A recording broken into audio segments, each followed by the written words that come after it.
Parents speak out after toddler opens entire family's Christmas gifts at 3 a.m. Parents speak out after toddler opens entire family's Christmas gifts at 3 a.m. It's hard to be mad at him, Dad, Scott Renegade told GMA. A toddler just couldn't wait on Christmas morning to unwrap not just his own Christmas presents, but every present under the Christmas tree. Scott and Katie Rennett were sleeping when they were awakened by their 3-year-old. Both of us went to sleep thinking everything was fine. Everything was great. And then we were awoken with a request for scissors, which is not really how you want to be woken up at 3 a.m., Scott Rennett recalled to Good Morning America. It just didn't enter our heads as a possibility that someone would go down and open all the presents, he continued. By the time the parents went downstairs, they discovered every single Christmas present had been unwrapped, with wrapping paper strewn about and gift bags upended. You can't see the presents. He didn't really care about the presents because he ripped them open, looked at them, and moved on to the next one. Literally, every little tiniest thing, except for the stockings, was unwrapped. And it had to be like 20 to 30 things, Kate said. Their toddler had a sensible explanation for his actions. He told us he was like, well, I was trying to make it less confusing. I wanted to open them so that everyone kind of understood what presents were for who, Scott said. The Rennets quickly rewrapped the presents the best they could with their 2 other kids sleeping, none the wiser, as they rose from the bed later and got caught up in the magic of Christmas morning. It's hard to be mad at him. We just know what a joyous thing it was for him. It caused us some brief panic, and then, you know what? We enjoyed the rest of our day, Scott said. And that's all this article says. Oh, look, there are people in here. Hello, people. You guys are just like hanging out while I'm reading random things on my phone. Because YouTube is all grumpy with me and said I have to stream, so I'm streaming, and you guys are getting random articles that are on my feed. Hello, Johnny. Nice to see you. Alright, let's see what other random stuff we have. All I'm doing is clearing out my Google thing, and then it's going to be news. We should boycott, customers say, as they demand a discount from Target and Walmart over key what? Let's see. Is this clickbait or not? We should boycott, customers say, as they demand discounts from Target and Walmart over key self-checkout issue. Customers fed up with self-checkout at key retailers proposing solutions for their frustration. Target, Walmart, and Costco customers are calling for a boycott, and they have had separate suggestions. Walmart recently began offering a buy now, pay later service at the self-checkout.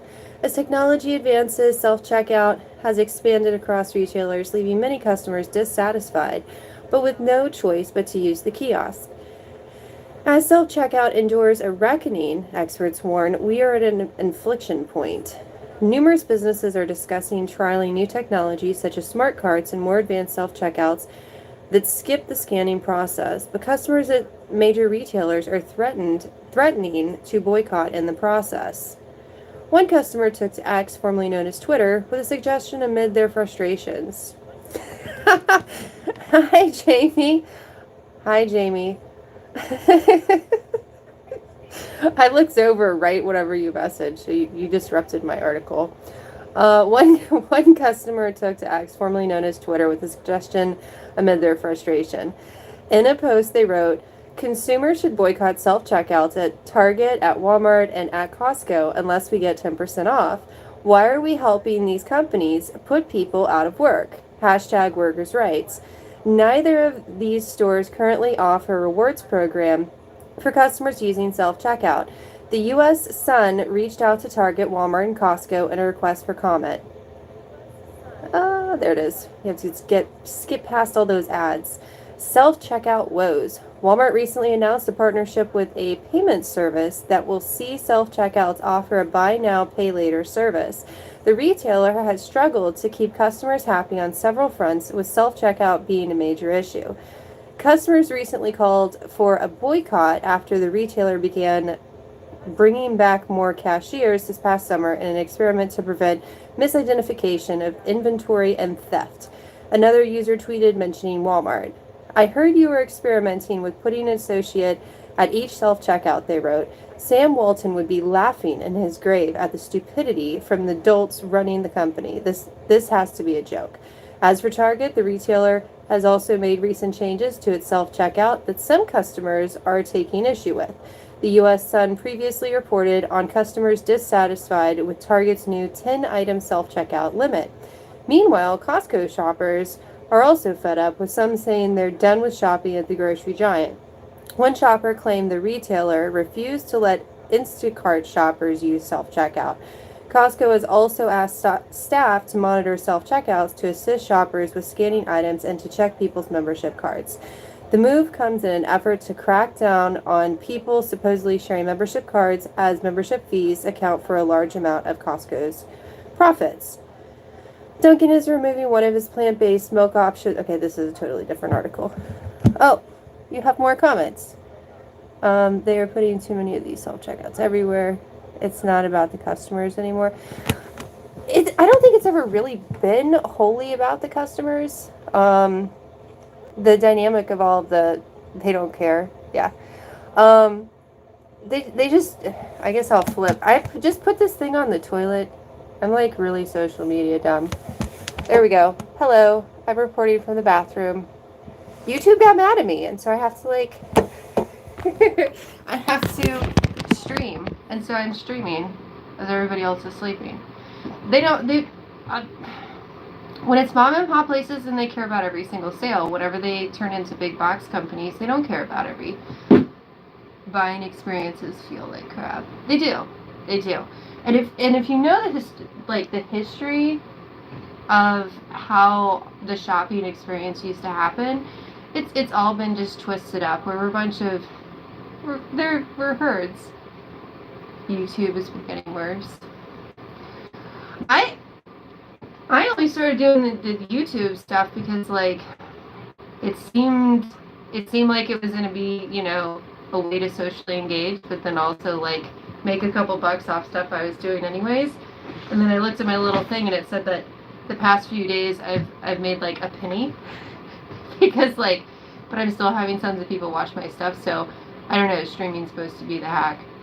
But Sam Walton, when he started the Walmart brand, it was a mom and pop thing, and then, they never did franchise. I believe they're all still corporate and family owned, but you get further and further away from the model.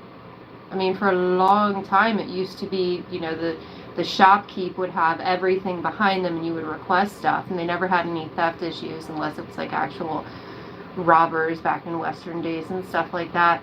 And so it's really interesting to see how the dynamic in the model has changed over the years. Who is random third person? You should say hi.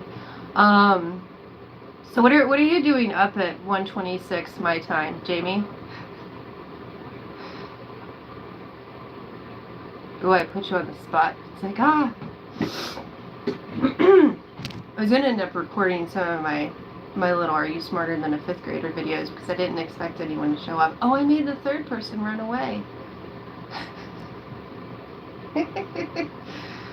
Oh, goodness. Maybe I should just read more articles. I'm just killing time. You stay up, I stay up too. It's unfortunate because I don't have like a garage. I have like all these vehicles I have to work on. And so there's going to be more vehicle mechanical videos and stuff. And then I need to make more videos for my daughter. What other news stuff do they have? It seems like someone's always falling into something. Man trying to hot pot fell into Yellowstone hot spring and was completely dissolved within a day. I don't even know what hot potting is. Man trying to hot pot fell into Yellowstone hot spring and was completely dissolved within a day. Temperatures in the hot springs can reach boiling point. Yellowstone National Park is one of the most breathtaking areas of natural beauty in the world. The area is perhaps best known for its hot springs and geysers, but while spectacular, they can also prove to be dangerous. Yellowstone sits above one of the largest magma chambers on the planet, causing extreme hot water to make its way to the surface in pools. The geothermal springs, pools, and geysers average around 93 Celsius, 199 Fahrenheit at the surface, and only get hotter further down. The heat of these springs make them extremely dangerous, and they should never be swam in. True. Sadly, one man died in June 2016 after falling in one of these pools, demonstrating just how careful people should be around them. Details of his death were later released by park officials. Colin Scott, 23, and his sister reportedly looking for somewhere to hot pot, where people take a dip in hot springs. Colin Scott was hiking through a prohibited area of Yellowstone with his sister, searching for a pool to soak in.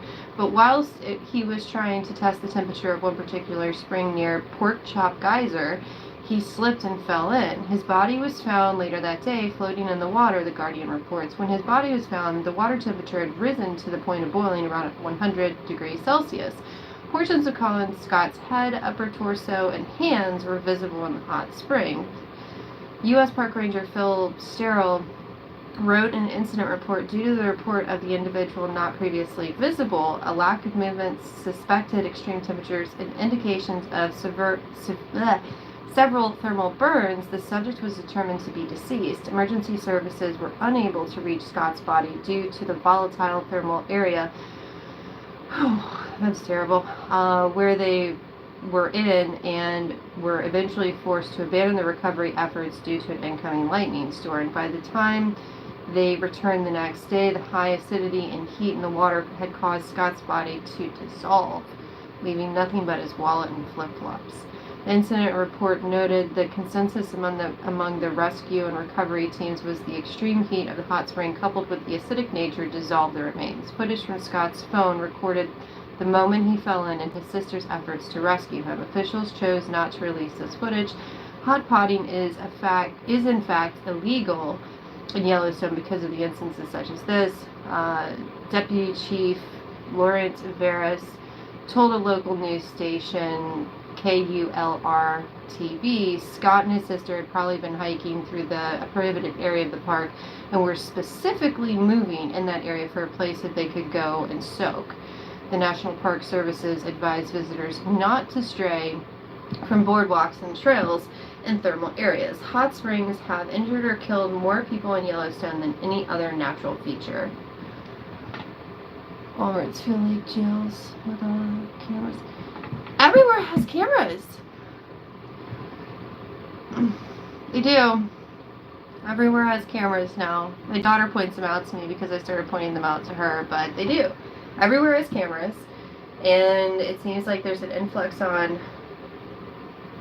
morality and justice. It's kind of absurd because you have people like, I see videos from California and stuff, and you have people just running in, grabbing whatever they feel like grabbing, and then running out. And the cameras don't help with that. They don't assist. And the more police hands are tied on stuff like that, I don't know. Everything's getting kind of kooky, but every generation has said that as well, that things are getting kooky in whatever sense it is. So, I don't know. We're living in a police-like state. I need more of an explanation. What state are you in?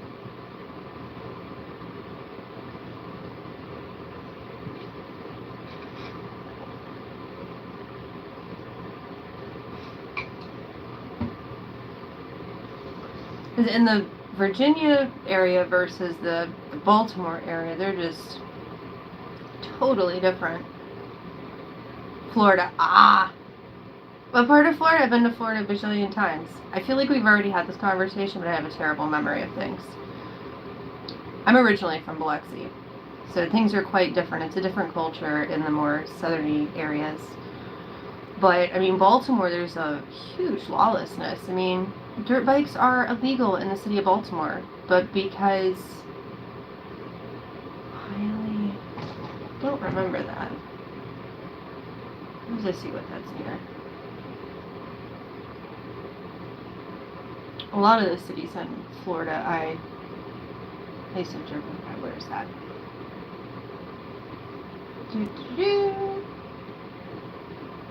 Apps.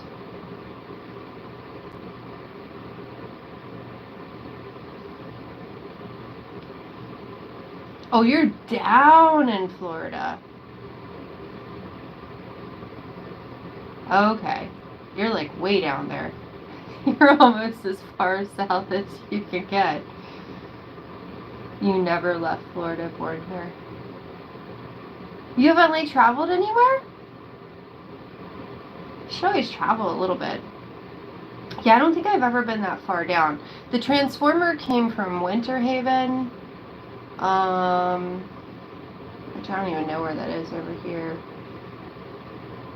I've been to Ocala a few times. A lot of people either travel all over the place or they're born in the place that they're born and raised and do everything in their home. And I've been to over 3/4 of the states. I think there's like 4 or 5 I haven't been to yet. And that the Trailblazer hasn't been to yet. All the rest of them. Still disappointed because I guess you'll end up finding out through the Wyoming adventure. We never went over to Montana, Washington State, those last few states over there. It was pretty much that little group of states, and then anything above, I think New Hampshire I haven't been to. And of course Alaska. But I've been to Hawaii. I lived in Hawaii. But yeah, I mean, you should travel a smidgen. How old are you? Not gonna have like long awkward pause. Try to keep the conversation moving. I'm completely new on this whole live streaming thing. But yeah, should always travel a smidgen. And at least the parts of Florida that I've been to, common sense is still present far more than 45. Yeah, you should go travel around a smidgen. See if you like anything. But you've like traveled outside of the state of Florida, right?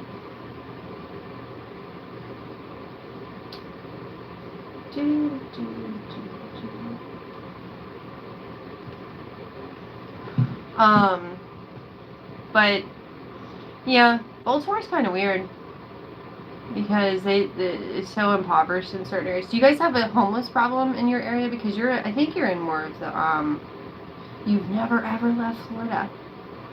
Oh my goodness, yes, you should like go on a little adventure. It's not so much sad as it's like a split. Like some people have, I would say half the people I encounter they'll say born and raised there. And then the other half like travel around and then they find their way back home. And if it wasn't for my husband yet, I would probably go right back down south. because this area, the culture is so much different than what I'm accustomed to. I mean, and you know, you being in Florida, you should realize it too, like the subtropical climate and everything else. I mean, you guys don't really have winters. Biloxi doesn't really have true winters. My mom or my dad will call me and be like, it's freezing! And they don't really get freezing weather, but for them, it's freezing. But you should go on some type of little adventure, because you're way down at the bottom of Florida, so it would take you hours just to get all the way, just to be able to get to, like, Alabama or something. Like, you're really there. You're down there. I don't know, when you said Florida, I always think of, like, Pensacola, things that are, like, Pensacola's like an hour and a half away from Biloxi.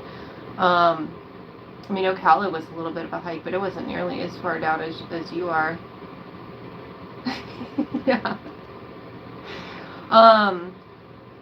So, well, do you get to frequent the beach often? Because, I mean, if you're living in the Sunshine State, you know, maybe that's why you just don't feel like going anywhere else. Because you don't have to. As people travel to your state to vacation.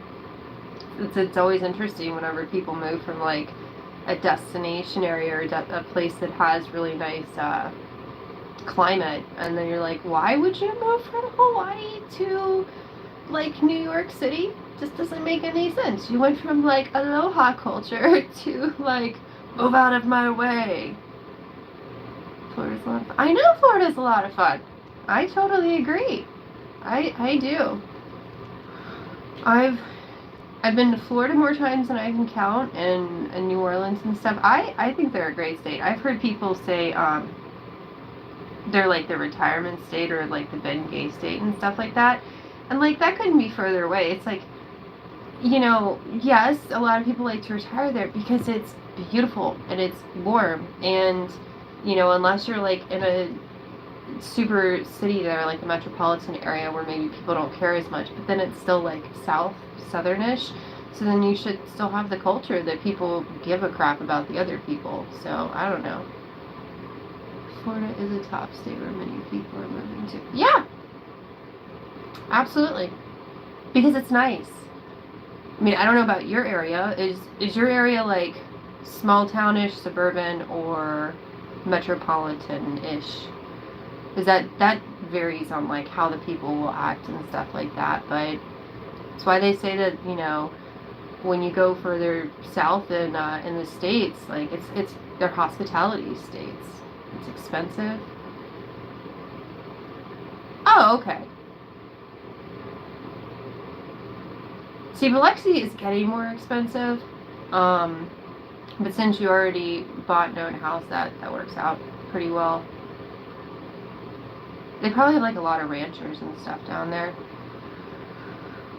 Or what is it called? The ranchers and the rambler styles. We have basements up here, so that's kind of cool. It was really scary whenever I first started seeing houses with basements. Now you have me all curious about the area that you're talking about. I looked it up and then trying to see in contrast. Biloxi, my area, is getting more and more and more expensive. Because they have a lot of military, they have a lot of industry there. Oh, this is cool. There's like some type of little bridgey thing. And oh, Miami-Dade County. That's like from the CSI stuff. So I mean, it's probably way more expensive over there.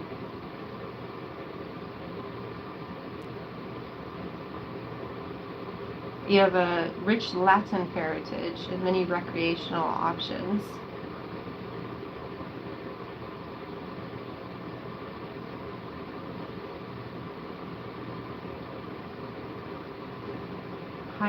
What do you say high? Okay, high. Its Indian name, meaning high prairie, evokes a picture of grassy plains used in Native Indians. I should say Native Americans.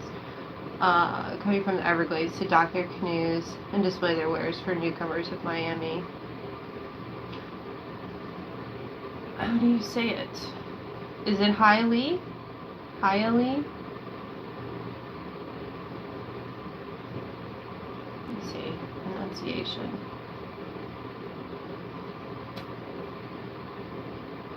Pronunciation. No, not the churches. Oh, goodness. Pronunciation.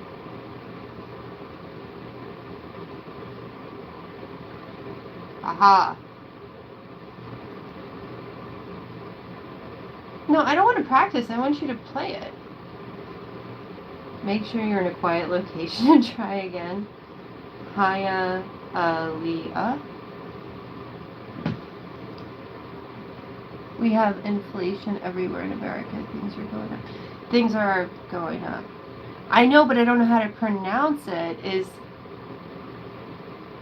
It's on this little American pronunciation thing. It says Hialeah, and I was thinking it was Hialeah or Hialeah. But the little communicator thing is not talking about It has it where I can practice it instead of it just saying it for me. I'll try it. Hialeah. Ah. Hialeah. Hialeah. Hialeah. Hialeah. You never know if I spell out Biloxi, it doesn't sound like the way that it looks. Look, people say it's Biloxi. But yeah. Finding out who Oh. I mean. Okay, there. But yeah. You're like, I know how to say it. I've been here my whole life. I'm like, I don't know how to say it. What kind of cars do you have? Because you watch my videos on the Trailblazers and stuff. Like, do you tinker with vehicles too? Oh, and we got another Trailblazer. So now there are 2 Trailblazers. There are going to be videos on that.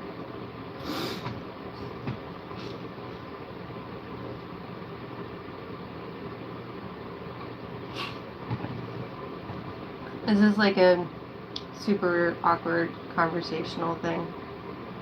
I don't know what I'm supposed to do on lives other than to like randomly talk. At like almost 2 o'clock in the morning.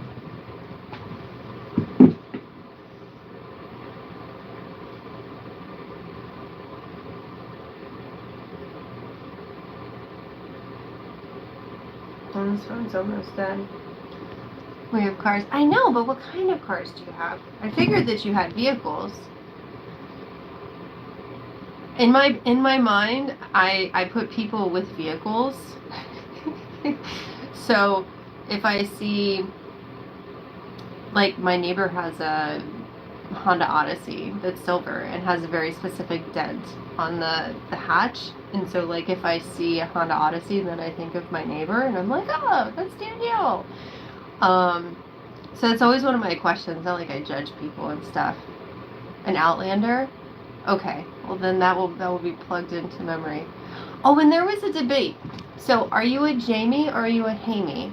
Because whenever I was responding to comments, someone was like, well, they're in Florida, so they're probably a Hamie and not a Jamie. And I was like, I don't know, I just assumed Jamie. So is it an H instead of a J with how you say your name, or just a J, like Jamie? Was I right with assuming you're a Jamie, or are you a Hamie? As you know, like Jesus, just depends. Jesus, Jesus. You don't have to answer, but it would be nice to know. It would settle a random debate. Hopefully, I'm not the wrong person. Jamie with a J! Ha ha ha ha! I will make sure that I let the person know that was debating it. That you're like, common sense here. Of course. You never know. So do you tinker around with the Outlander? I don't know if my videos of me randomly working on vehicles are entertaining or not. Some people get like, is super carried away. Like sometimes I get very inappropriately special comments and I just have to delete them before I even like do anything. Yours are typically pretty like wholesome though. But like there's a lot of interesting people in the land of the YouTubes. So now I try to like field some of my comments and stuff. You live and you learn and then you don't get loves. Do you have animals? We have like 2 dogs and yeah, and our family cars. So there's more than the Outlander. Who else is there? Are you a Chevy or a Ford person? Or a Dodge or a Jeep or a Chrysler? There's like so many different variations of stuff.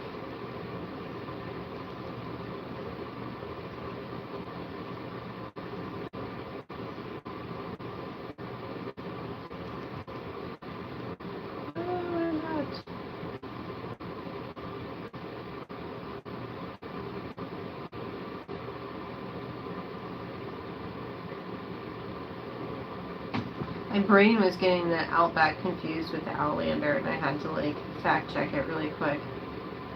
The Outlanders are cool because some of them have 5 seats and some of them have 7. Like my Trailblazer has 7. Because someone wanted the equivalent of my Trailblazer and they couldn't find one, and they got an Outlander, Mitsubishi Outlander, and it was a 7-seater because they wanted a 7-seater. Yeah, and our family car is 1 cat, sister car, brother's car.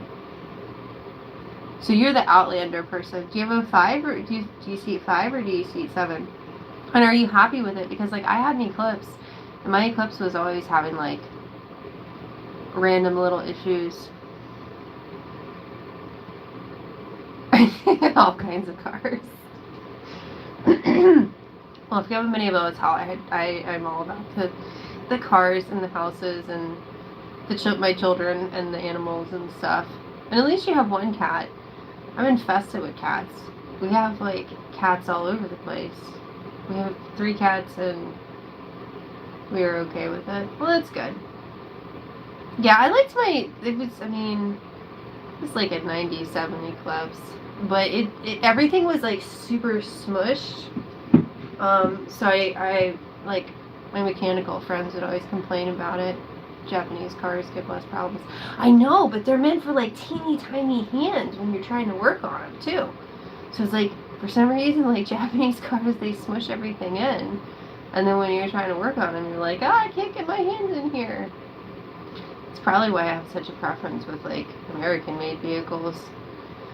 But, yeah, I was pretty happy with my Eclipse. It was, like, mainly belts and stuff. Like, once you run into... I didn't run into anything, but previous person had ran into something, so then it was always having problems in that certain area. I don't know what else to talk about. Like, this is why I wasn't doing the live stuff. Like, it's good engaging conversation. It's just, you have to, like... constantly be looking up there and stuff, but it is really cool to like talk to you outside of just like comments and stuff. The European cars are bad, give you problems. I don't even touch them. I don't like. One, I feel like they're pretentious. Like, why can't you deal with the vehicle from over here?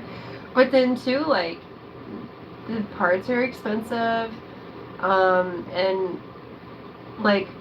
When we were looking for the Transformer, and we really knew that we needed another vehicle in the fleet because gas prices at that time were kind of getting a little kooky. They are money pits. Yeah, they are. They absolutely are. And so we were like, I was looking for, because my husband Kat was like, we need to have a car for commuting because we're in a commutable area and gas prices and everything else is either an SUV or a truck. And I was like, well, I'm not going to get like a car, but if we get a car, it needs to be a convertible because like I'm special and it's going to be in the family for years and years because that's what I do. And so there were like 5 different variations of vehicles that were hardtops, and because it needs to be hardtop because we go to Baltimore, and of course we're looking at just used vehicles, and they had BMW hardtop, and that's when I found out that he was all like, I want a BMW. I'm like, well then you need to learn how to work on a BMW because either you're going to pay a ton of money for repairs, or you're going to have to learn to work on it. And so then I jumped on some of the BMW forums, and it turns out that like they have this whole subframe thing that has to be removed every time you do like anything basic. And then every BMW that we were looking at, again, used, I made them rack it at the dealership, and they all got so annoyed with me. And they all had oil pan gasket leaks. And I was like, you guys need to fix that, or we'll get a quote or whatever. We got really close to getting one of them, even though I didn't want to. And we brought it to the mechanic shop that like very rarely we use, but when we do have to use it, like the guys really want to hire me on. It's kind of funny. So we brought it over there, and they're like, yeah, it's a gasket, the oil pan gasket. You're right on with that. But here's the thing: is like you have to take the subframe off in order to work on this. And so, whereas a normal vehicle, it would be like $150 for us to do this, because I was thinking like, okay, it's really basic, but like we'll get them to fix it and make the dealership pay for it. They're like, it's gonna be $1,800 to replace it. And so told his mechanic, like, there's no way that this BMW, I was like, you need a different spouse, or you need to learn how to work on vehicles if you really want this BMW. So we didn't get it.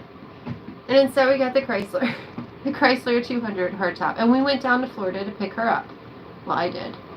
We had a BMW and a Benz. We had to give those things away. Money for the problem. I bet. I absolutely bet. And it's all about the badging of like the branding. And for me, like, I mean, I'm in a time period where like I pretty much just wear dresses all the time because they're comfy, and they're practical for me. But whenever I was like wearing more variations in clothes, I just don't. Oh, I thought you. It's a little news thing up there. I don't wear stuff to be branded by it. Like, I'll never have like Nike strewn on my chest or like Adidas running down my legs and stuff like that. And like, I feel like with the European cars, that's what people do. They just want to have, you know, the prestige of having the vehicles.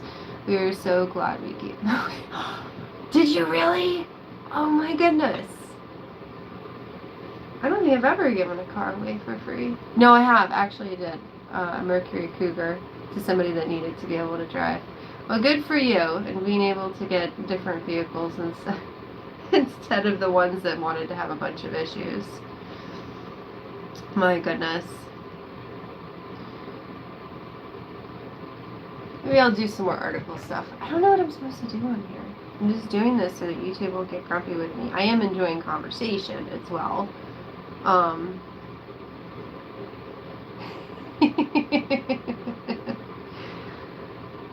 bet they had tons of problems. Just off of the very minute amount of vehicles I was looking at, they definitely had them. Oh, in case you didn't know, Wendy's has a junior bacon cheeseburger for a penny. If you buy a regular priced one and you go into their little Wendy's app, it's a penny. I keep seeing it pop up. And I looked because we did eventually get the Wendy's app thing, and it's in there for a penny. They also have like a soft drink for a penny too, which I thought was interesting.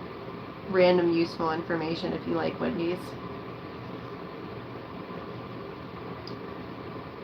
What is next? I don't want to do this. Go away through.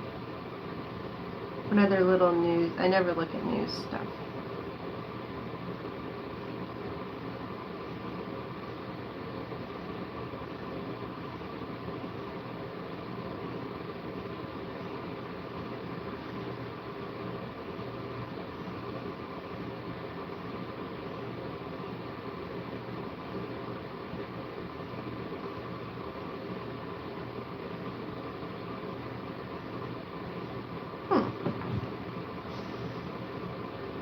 What it means if you see a tree with its branches cut back to the trunk.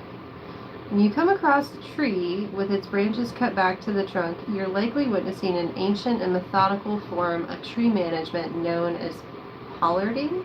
Pollarding, a practice dating back centuries, is a strategic tree pruning technique that has several benefits and very specific applications. Understanding what pollarding is all about can provide insight into the health and management of trees in both urban and rural landscapes. Pollarding involves cutting back branches and twigs to the main trunk of a certain height, with the main branches usually leaving framework of limbs and knobby appearance at the cuts. This practice usually begins when a tree is young and typically done annually or biannually. The tree then produces new healthy shoots from these cut points, which can be harvested and left to grow. The technique is different from topping, which can be harmful to trees. Topping cuts the tree's branches down to the trunk, whereas pollarding is a more precise and controlled process. The origins of pollarding can be traced back to Europe, where it was a way to produce firewood, fodder, and building materials without killing the tree. In medieval times, pollarding was common in wood pasture landscapes, providing a sustainable source of wood. Today, pollarding is often used in urban environments to maintain trees at a manageable size, reduce shade in certain areas, or prevent trees from interfering with power lines. Pollarding offers several benefits. It extends the lifespan of trees and encourages consistent growth. It's especially rejuvenating for old trees, stimulating new shoots and maintaining their health. By controlling the size and shape of trees, pollarding reduces the likelihood of environmental damage during storms. It also helps with routine monitoring for disease, decay, and any other problems that may be plaguing your trees. Pollarding even has ecological benefits, such as the regrowth providing habitat and food for various wildlife species. The decayed cavities nurture important fungi life and giving birds, bats, and other tree-bound animals a home to nest. The strategic removal of branches also allows for parts of the tree, especially at lower levels, to receive more sunlight. In urban areas, pollarding helps alleviate the heat island effect by inviting more air circulation and carbon dioxide absorption. While pollarding has had its benefits, it's not without challenges. The practice does require ongoing maintenance. Once a tree is pollarded, it must continue to be pollarded regularly. Neglecting this can lead to weak growth and potential hazard for your tree. Additionally, keep in mind that public perception of pollarding trees can be mixed as the aesthetic is quite distinct and sometimes seen as unnatural. It's a lot about trees that I didn't know. I'm actually quite a shy person about YouTube. But YouTube is fun, it opens people up. Yes. I totally agree.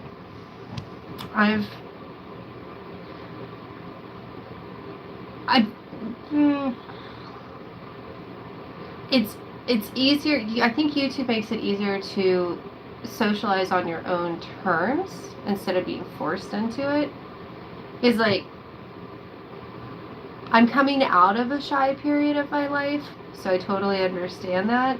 Where I've just like self-isolated to the point of like just being over people.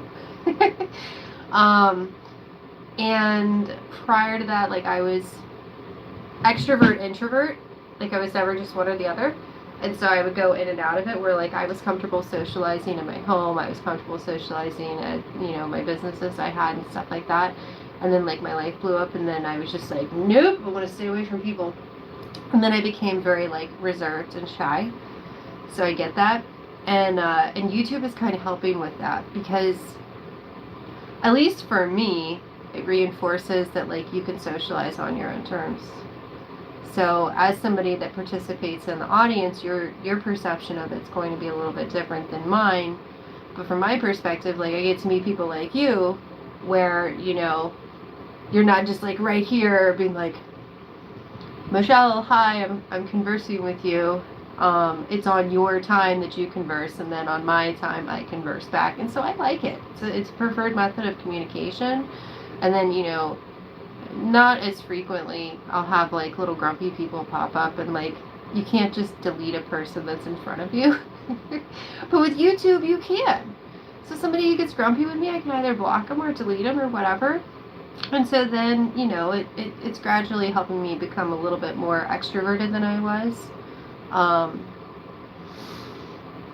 Because at least with my back and forth between being introverted and extroverted, sometimes introverts do it out of self-preservation because some people they're just jerks. And you have enough jerky people or just annoying people or people that are just whatever negative emotion, and it becomes frustrating. You have to deal with them. So I get you being a shy person because like you never know who's going to be walking around trying to bite somebody's head off. People are special. That's why I prefer the houses, working on houses and vehicles and of course my children, but then you have to be like in mommy mode 24/7, and animals. Because they don't have all this blend of emotions and why they're going to be special or not.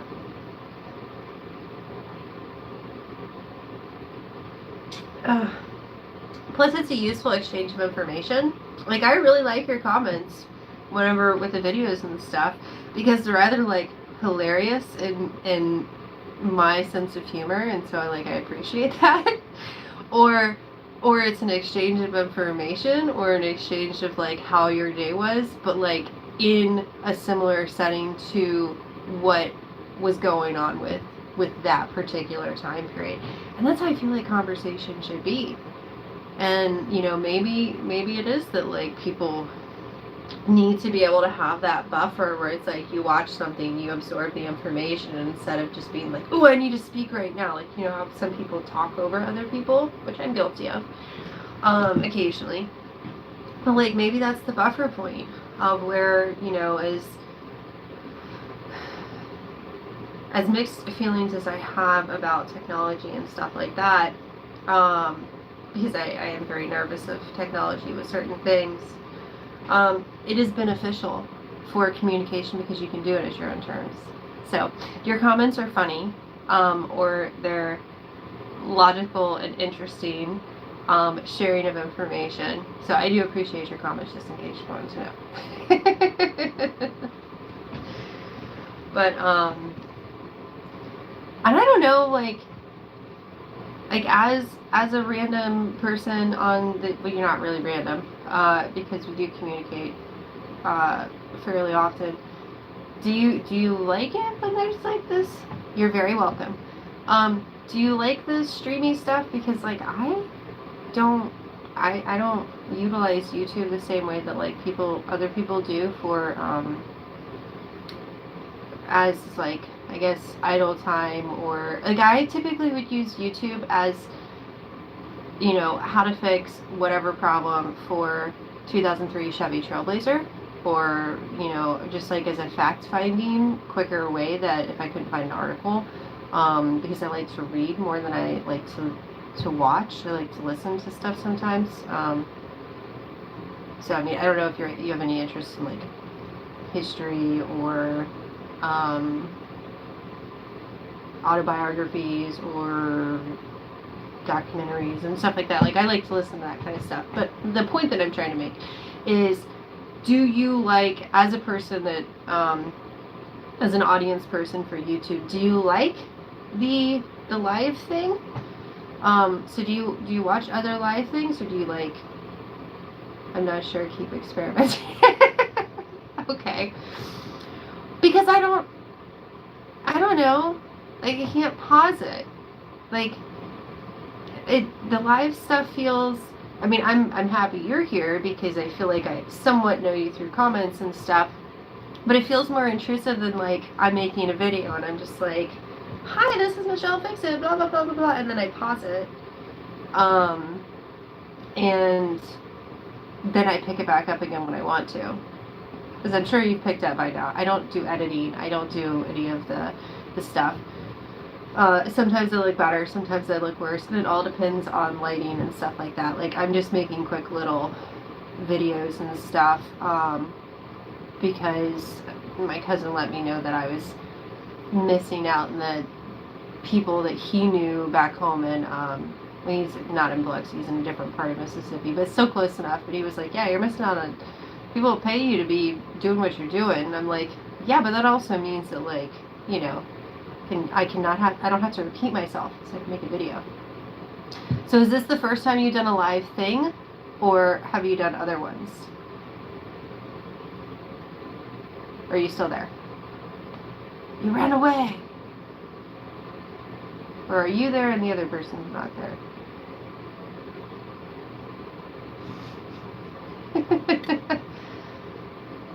I got used to regular videos, but who knows?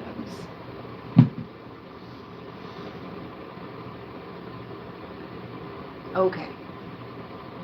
You're not going to hurt my feelings if you have other stuff that you want to go watch and stuff. I mean, I was pretty much just going to let this thing like run for a while. It's at like 53 minutes. I mean, I don't know how entertaining the rest. Oh, crazy cat lady is responding.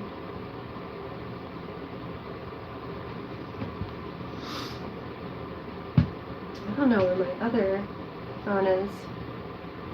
Well, I am going to keep this up for a minute, and just move it around and then do some other stuff. So if you want to pop back in whenever you see me, you can. And I'm going to just let it run for a while. I had to put it on charge too.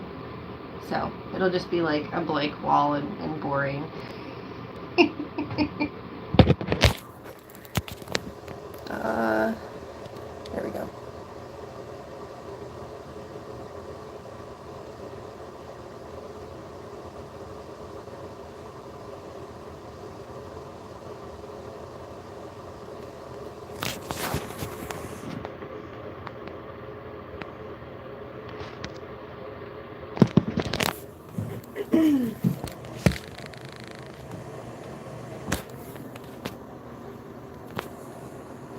I'm going to set this up somewhere so that I can put it on charge and stuff so my phone doesn't die, but I also get like the time of the live stuff. So whenever you see me, I will be back.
come with me if you want to fix. Oh, goodness. All right.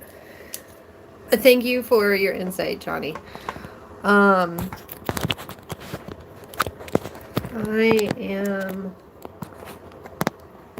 going to set this one up. Oh, it says my orientation is locked. Okay, well, you guys are just going to have to, like,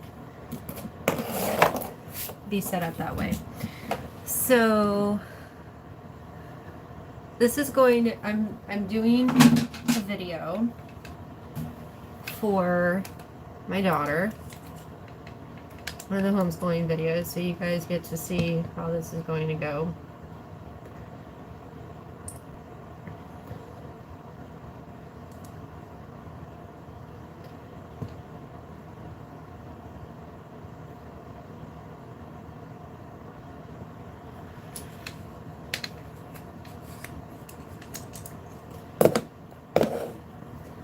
This is how I do my homeschooling ones.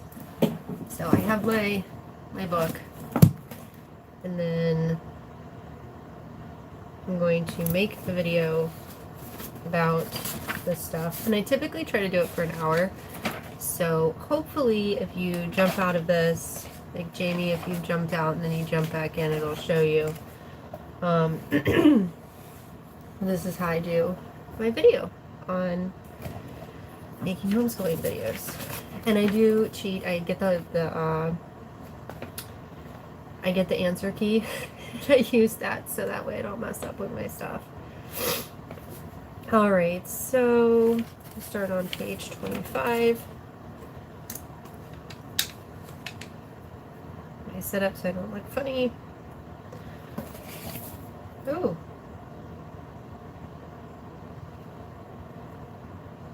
Do not need flash.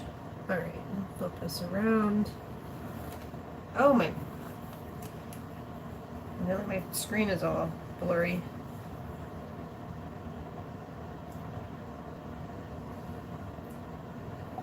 Hi everyone, Michelle Fixit. Today we're going to be working on Comprehensive Curriculum of Basic Skills. This is for 5th grade.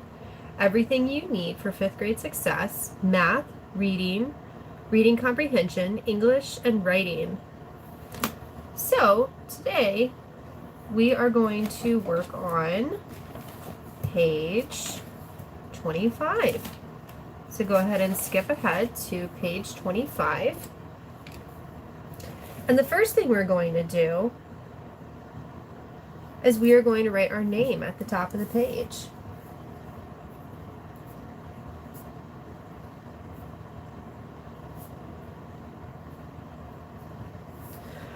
All right, so this is still in the reading chapter, and adding prefixes. The prefix pre means before. The prefix re means again. Examples: preview means to see in advance.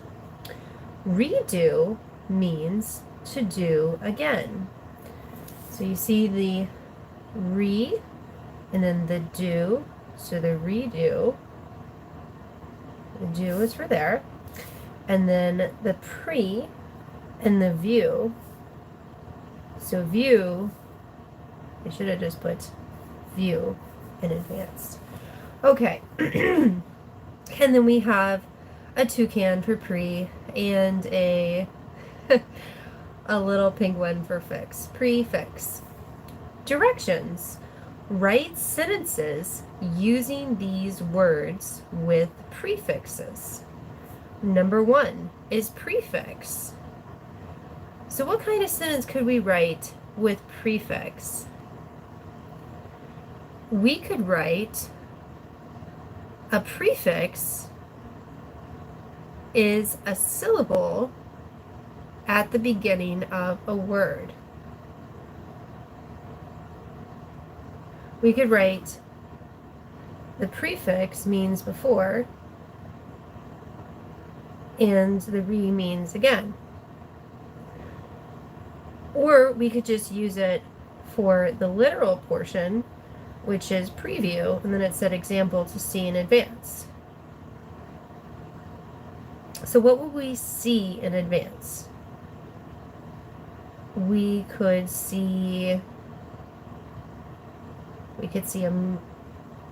a clip from a movie in advance. So we could put on here, let's see,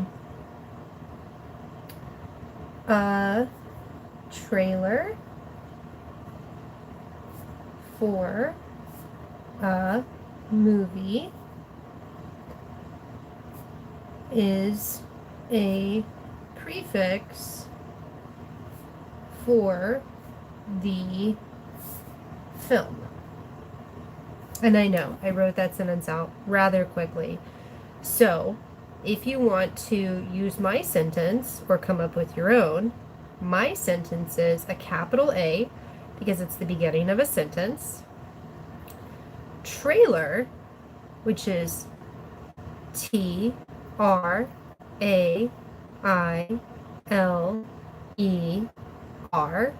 trailer, for, and this is not the number four, this is like for you, so that is spelled F-O-R.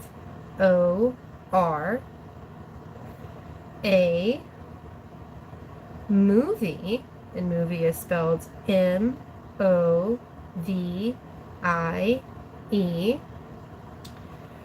is I-S, a prefix. Prefix is spelled P-R-E-F-I-X,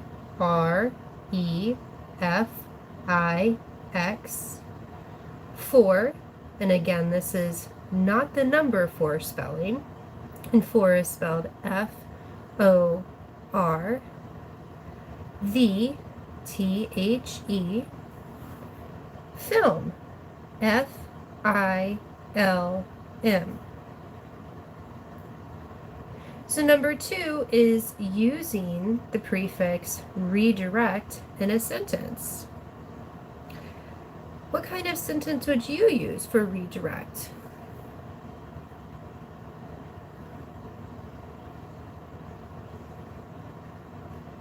My sentence is going to be, the teacher said redirect your attention to the board, because we want to direct again to the board. So let's work on that sentence. The teacher said redirect your attention to the board.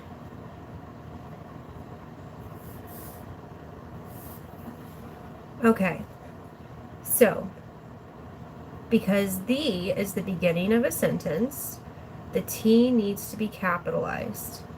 So the is spelled T-H-E. Teacher is spelled T-E-A-C-H-E-R.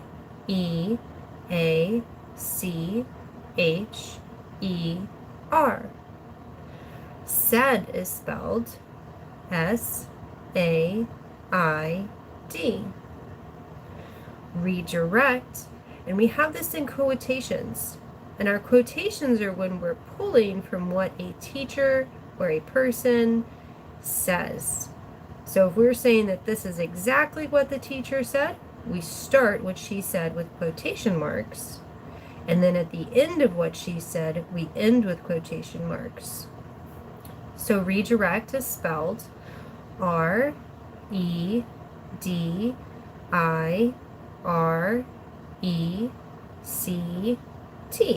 Redirect. Your is spelled Y-O-U-R.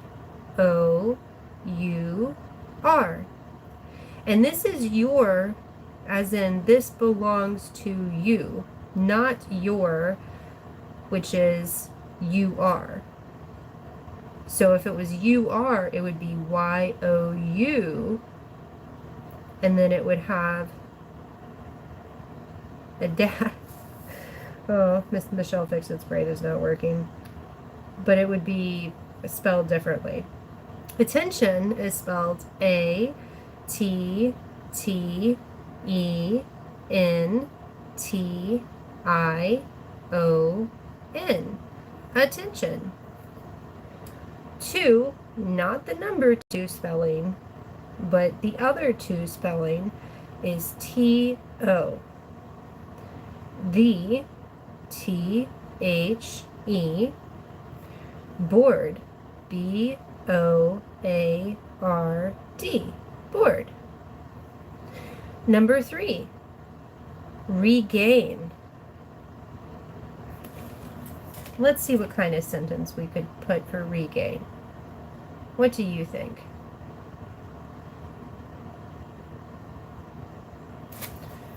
I think I'm going to write, I would like to regain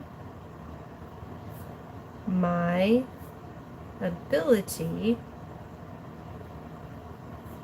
to run again. If you have a different sentence, you can say that now. If you would like to use my sentence, then we will go over my sentence. So because I should always be capitalized when it's by itself, and because it's the beginning of a sentence, we have a capital I. And just to make sure everybody knows it's a capital I, we'll give it a top and a bottom. I would, W-O-U-L-D, and this is not wood like a piece of wood from a tree. This is a different wood. Like, L-I-K-E, 2, not the number 2, T-O, regain, R-E-G-A-I-N, my, M-Y, ability, A-B-I-L-I-T-Y, ability. 2, not the number 2, T-O, run, R-U-N, run.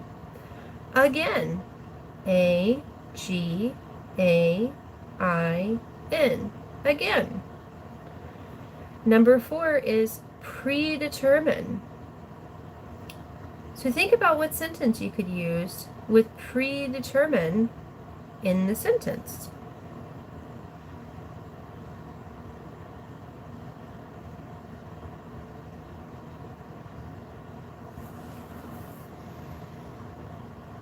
And I think my sentence is going to be, could we predetermine our schedule before we go out? Question mark. So could is spelled C-O-U-L-D. Could. We is spelled W-E.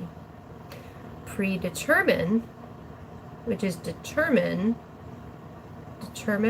and then in advance, predetermine, P-R-E-D-E-T-E-R-M-I-N-E.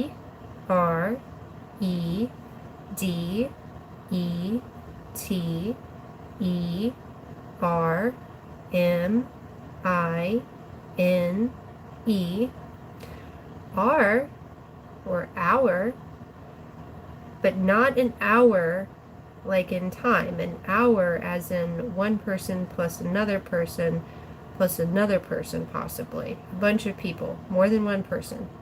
So I say R because of my accent, but hour is how other people spell it or say it.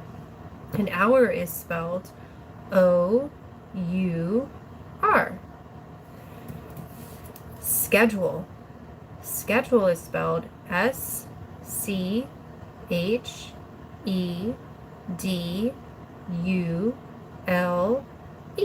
Schedule. Before. Before.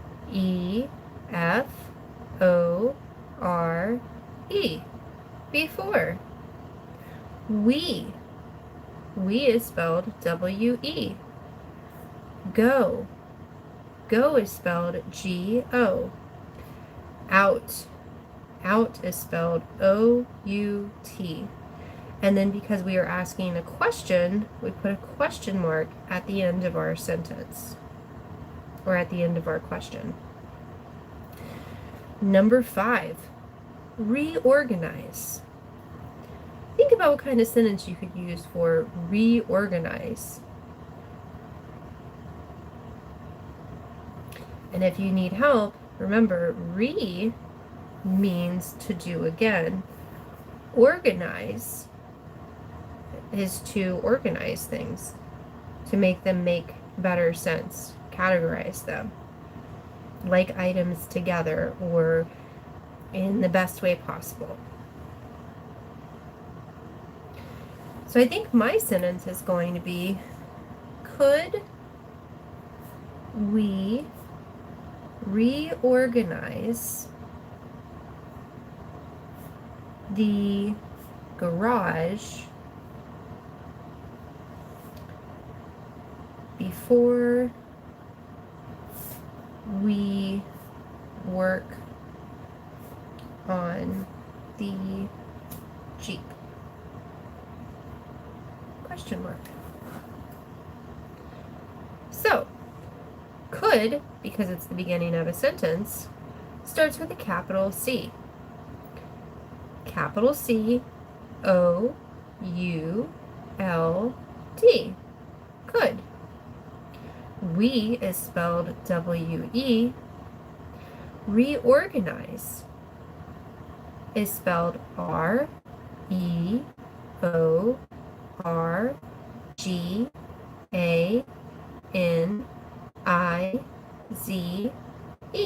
Reorganize.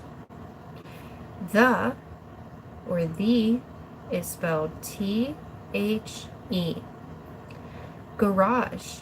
Garage is spelled G-A-R-A-G-E.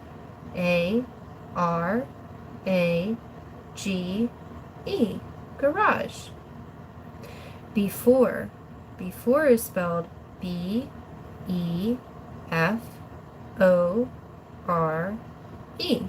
Before. We. We is spelled W-E.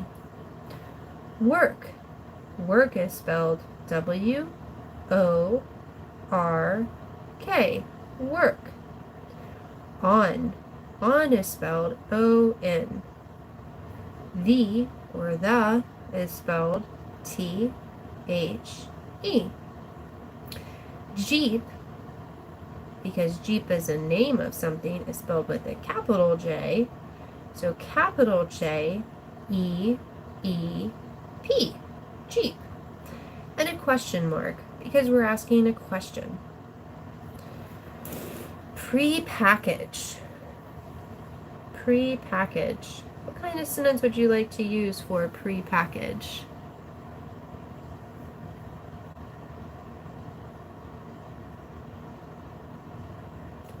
I think I have a sentence for pre-package. I would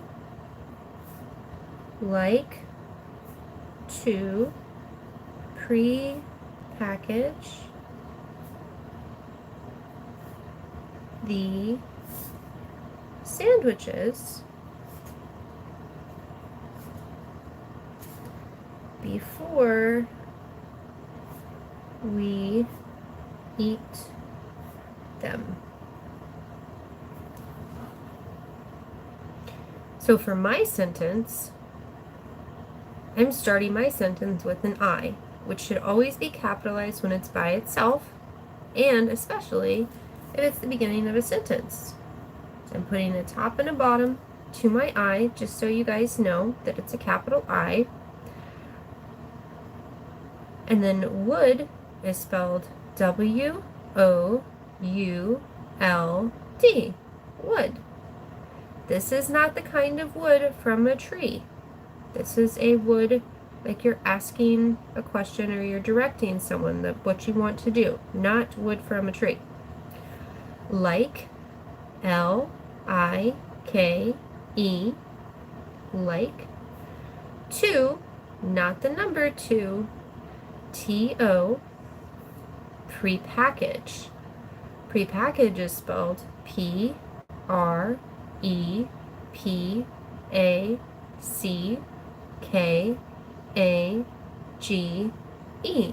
prepackage. The, T-H-E,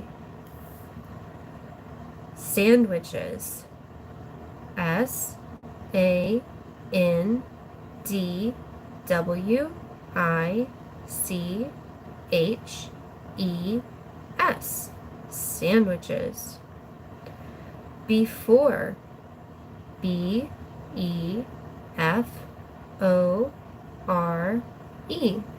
before. We, W-E, we. Eat, E-A-T,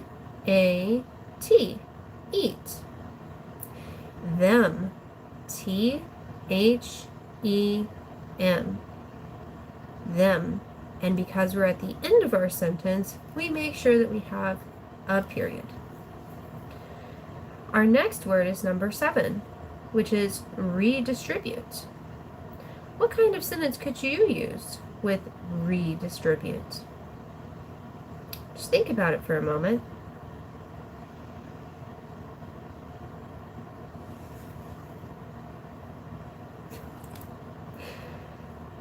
Redistribute. I think I have a sentence. Could we redistribute our books to the class to go over the problem again? Question mark. Could, because it's the beginning of a sentence, starts with a capital C. So capital C, O-U-L-D, could. We, W-E, we, redistribute, R-E-D-I-S-T-R-I-B-U-T-E, redistribute. R, or hour, but not an hour for time. This is more than one person, hour. O-U-R, hour. Books, B-O-O-K-S, books. Two, not the number two, T-O, two.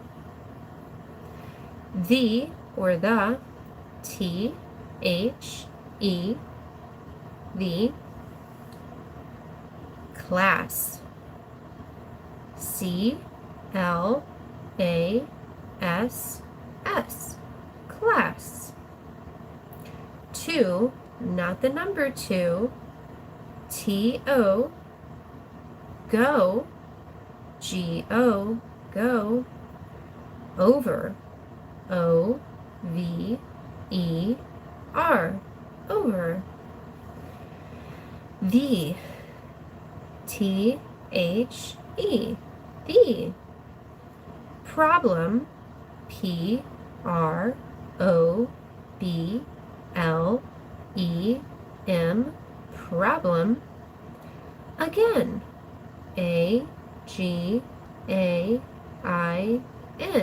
again. And because we're asking a question, we end it with a question mark. And number 8. Number 8 is pre-cook. What kind of sentence would you use with pre-cook?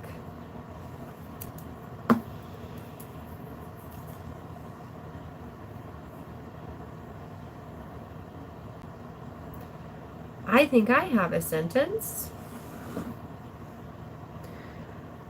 I would like to pre-cook dinner in the morning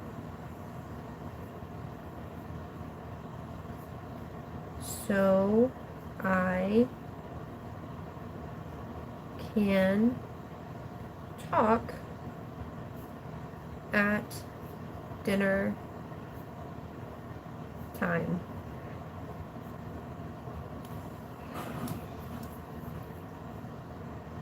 All right, let's go over the sentence.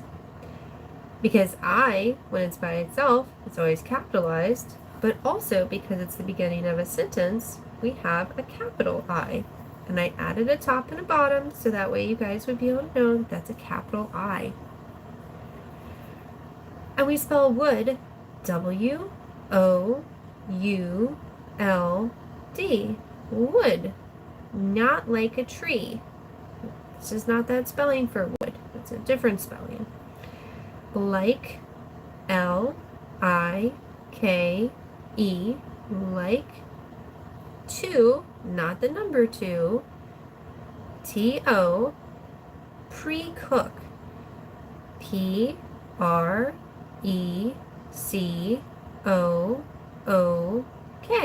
pre-cook.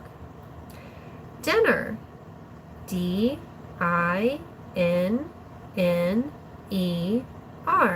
dinner. In, I-N, the, T-H-E, the, morning, M-O-R-N-I-N-G,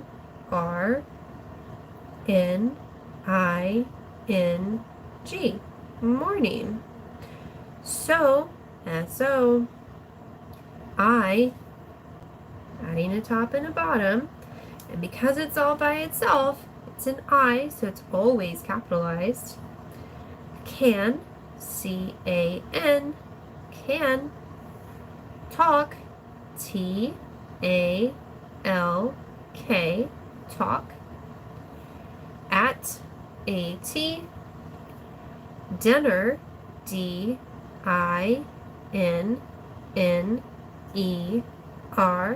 dinner, time, T-I-M-E, time. And because it's the end of a sentence, we're going to put a period at it.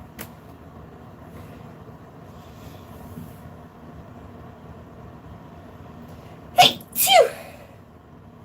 Oh, goodness. 25 minutes and 44 seconds to do one thing. Oh, there's 4 people. Hello, people. I'm recording videos for my daughter for homeschooling stuff. Enjoy. All right, and so now we've moved on to page number 26. And this is still in the reading chapter. So what you're going to do is you're going to write your name at the top of the page.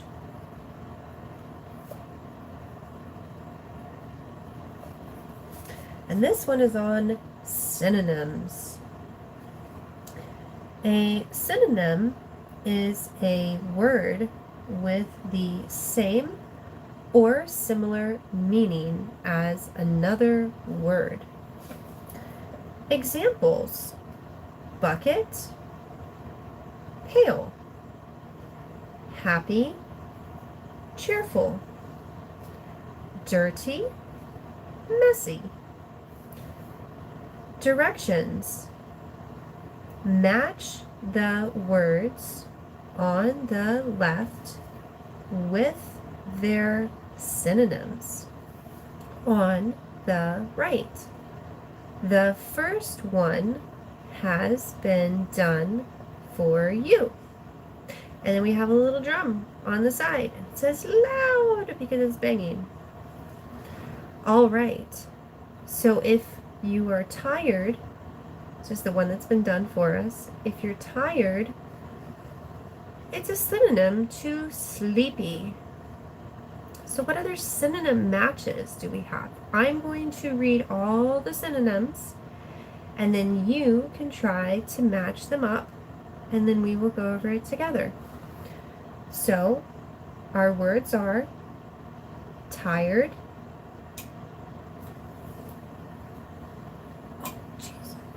tired, start, get, fire, dull, big, noisy, crowded, sofa, drink, sign, stop. And the other word choices are beverage, notice, boring, busy, sleepy, couch, receive, begin, loud, halt, large, flames. And then at the bottom of the page, we have a wolf, and he is barking, and it says noisy. So noisy and loud are synonyms. So think about how you're going to match your synonyms.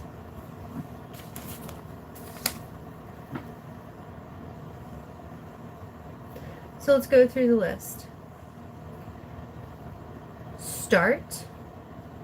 So does start match up with any of these words? Start, beverage. Start, notice. Start, boring.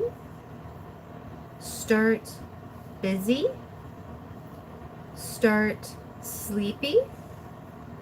Start, couch. Start, receive. Start, begin. Start, loud. Start, halt. Start, large. Start, flames. Which one do you think it is? I think it's start, begin. So let's do start, begin. Let's move on to the next. Get, beverage. Get, notice. Get, boring. Get, busy. Get, couch. Get, receive. Get, loud. Get, halt. Get, large. Get, flames. So which one do you think get is? If you get something, what happens? Do you receive something? So match get to receive. Moving to the next one. The next one is fire. Fire, beverage. Fire, notice. Fire, boring. Fire, busy. Fire, couch. Fire, loud. Fire, halt. Fire, large. Fire, flames. Which one do you think is the synonym for fire? I think the synonym for fire is flames. So let's draw a line from fire to flames. Our next word is dull. Dull. Dull, beverage. Dull, notice. Dull, boring. Dull, busy. Dull, couch. dull, loud, dull, halt, dull, large, dull. Well, that's the end. We already did the large. So which one do you think is the synonym for dull?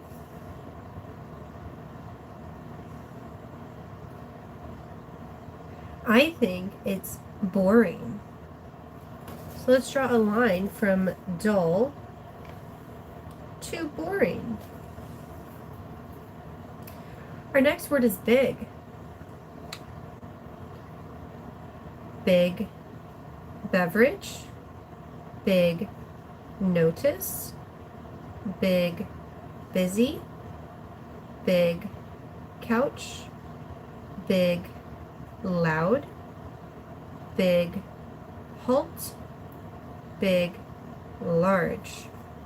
Which one do you think it is? I think it's big, large. So let's draw a line. Big to large. Our next word is noisy.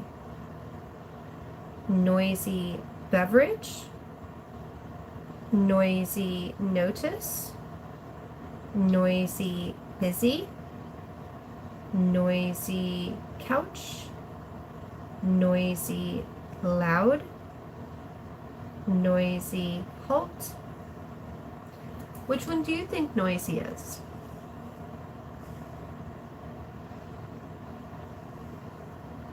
I think noisy is loud. So I'm going to draw a line from noisy to loud. Crowded is our next word. Crowded beverage, crowded notice, crowded busy, crowded couch, crowded halt. Which one do you think it is?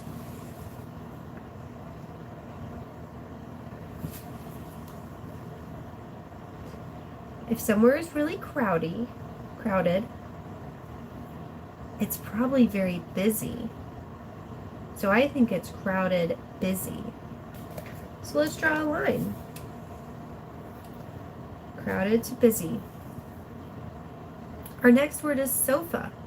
What's the synonym for sofa? Sofa beverage, sofa notice, sofa couch, sofa halt, sofa. There are no other words. So which word do you think is the synonym for sofa? I think it's couch. So sofa is a synonym for couch. So let's draw a line from sofa to couch. Our next word that we're looking for the synonym is drink. Drink beverage, drink notice, drink halt. Which word do you think is the synonym for drink? I think the synonym for drink is beverage.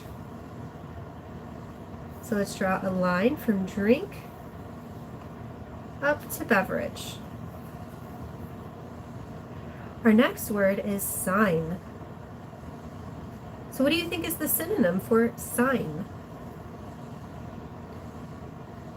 Is it sign notice, sign halt? I think it's sign notice. So let's draw a line from sign to notice.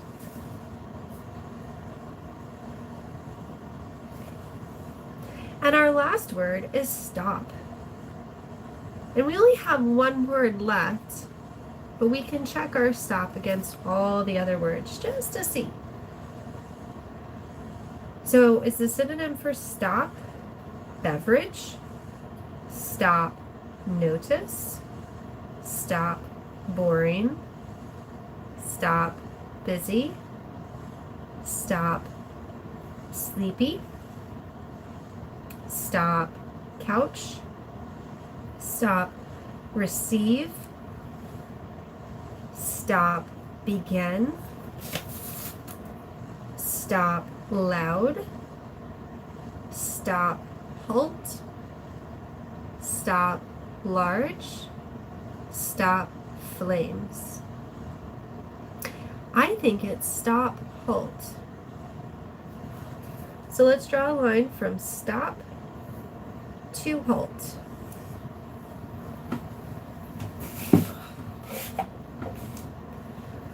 All right, and so now we're at the bottom of our page. And the bottom of our page says, directions, rewrite these sentences below using synonyms for the bold words. Number 1, because the road was rough, we had a hard time riding our bikes on it. So think about how you would rewrite that sentence.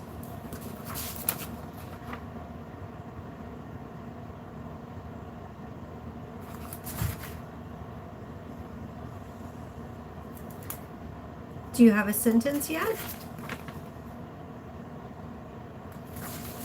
I think my sentence is going to be, because the road was bumpy,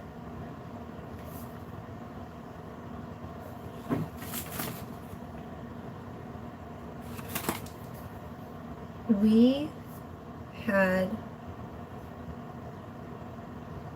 a difficult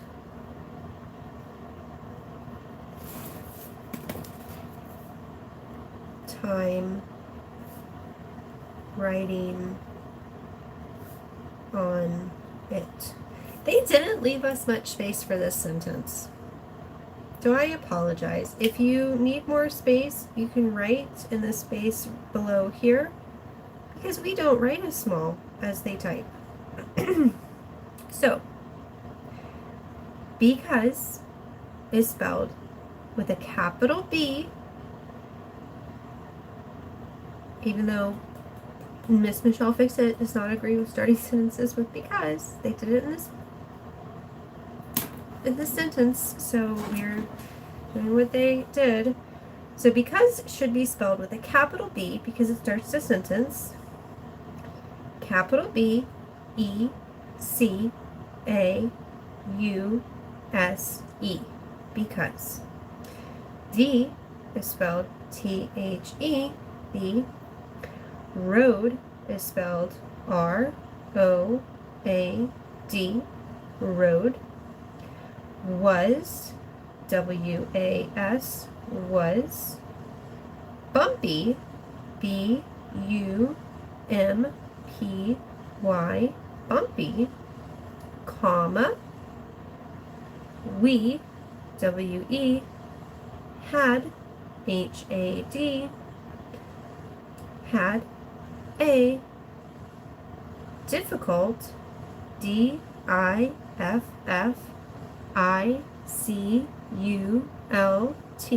difficult, time, T-I-M-E, time, writing, R-I-D-I-N-G, writing, on, O-N, it, I-T, and because it's the end of a sentence, we put a period. And I apologize that I had to use the margarine to be able to do that. Our next sentence, number 2, is after the accident, the driver appeared to be hurt. So someone ran to call an ambulance. And so what we're doing with these sentences is we are changing out, we're looking for the synonyms for the bolded words. And the bolded words are hurt and ran. And again, they just don't give us much space. So let's work on this one together. We write out after, the, and we try to use our teeniest, tiniest handwriting, accident, the driver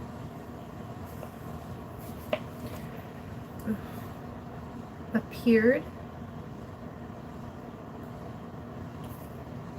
to be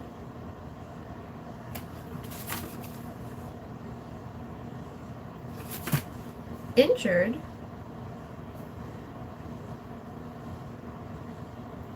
so someone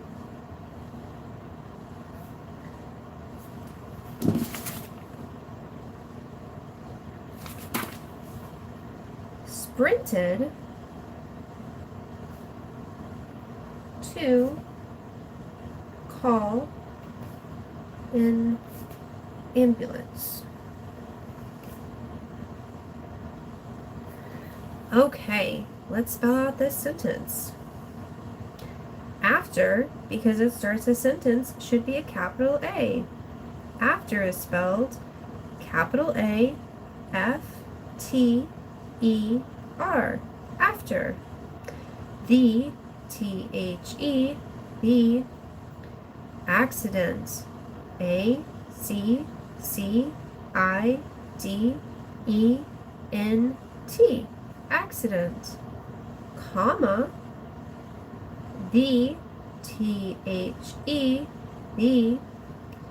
Driver, D, R, I, V, E, R, driver, appeared, A, P, P, E, A, R, E, D, appeared, to, T, O, B, B, E, injured, I, N, J, U, R, E, D, injured, comma, so, S-O, someone, S-O-M-E-O-N-E,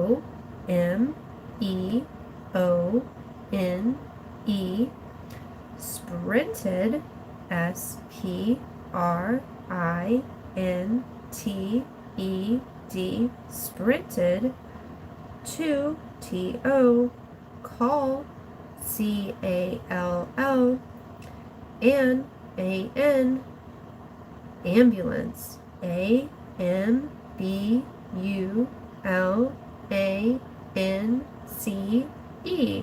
ambulance. And because we're at the end of our sentence, we add a period. So we are ending our sentence. Number 3, yesterday. Yesterday, comma, everyone stayed after school to pick up litter. And now the schoolyard is nice and clean. So how would you change the synonyms in that sentence? And your synonyms are nice and clean.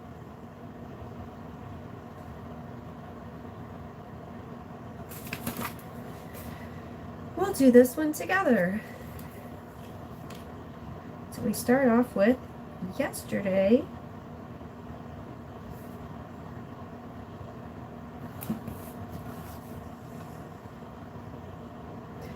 Everyone stayed after school to pick up litter, and now the school yard is synonyms that we could use. How about lovely and tidy? Oh, I have to pause it because I'm not sneezing. Oh.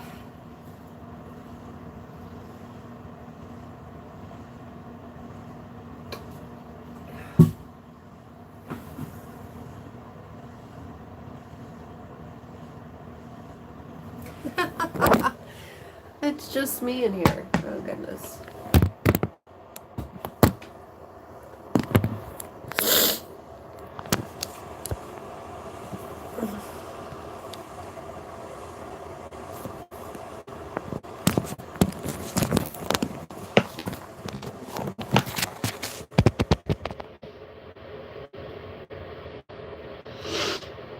Oh, my goodness.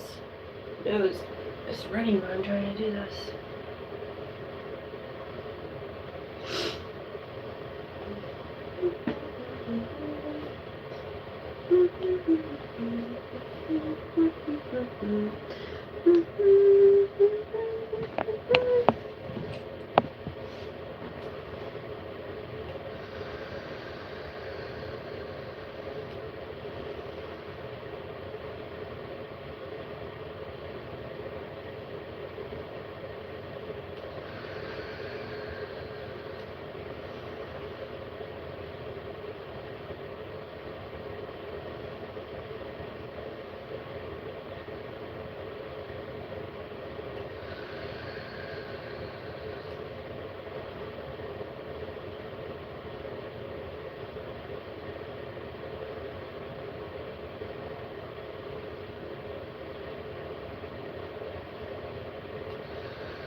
I'm still in here.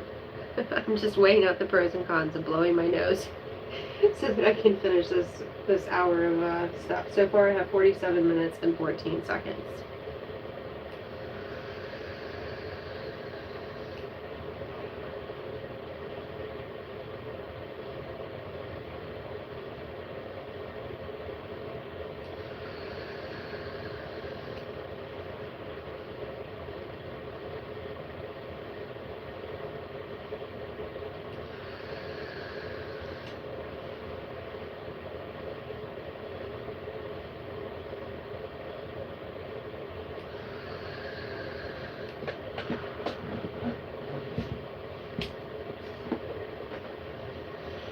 Okay.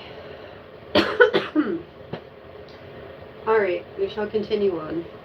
Let's see if I can set you guys up right here. Flip. Alright, so now you get to see me in a not flattering position while I continue to work on this worksheet with my other phone. Alright, let's work on this sentence together. So because yesterday starts with a because it's the beginning of a sentence, it starts with a capital Y. Capital Y, E, S, T, E, R. D, A, Y. Yesterday. Comma, everyone, EVERYONE,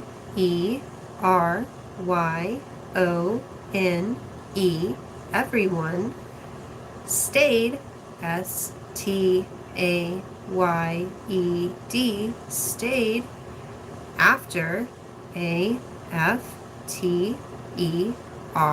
after, school, SCHOOL, school, to, not the number 2 spelling, TO, pick, PICK, pick, up, UP, litter, LITTER, litter, comma, and, AND, and, now, NOW, now, BTHE,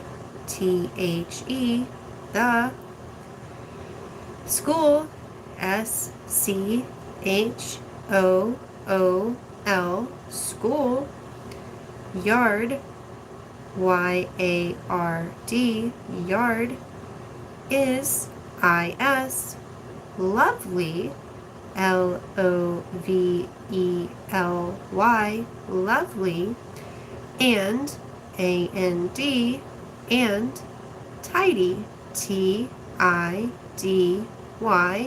and because it's the end of a sentence, we put a period at the end. Now, one thing I wanted to go over is when we put commas in a sentence, it's where there's a natural pause in our sentence. So yesterday, comma, because you're taking a breath during that sentence, yesterday. Everyone stayed after school to pick up litter. That's one thing. So we put a comma there to separate it.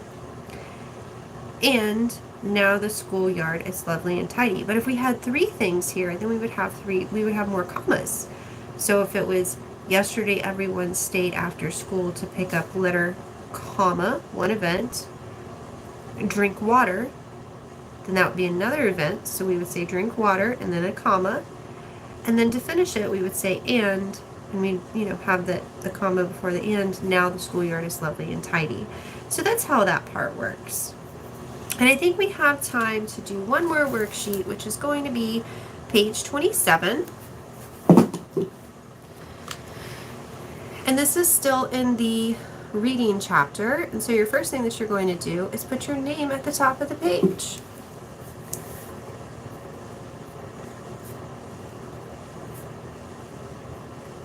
We put our name at the top of the page, and then we're going to read it.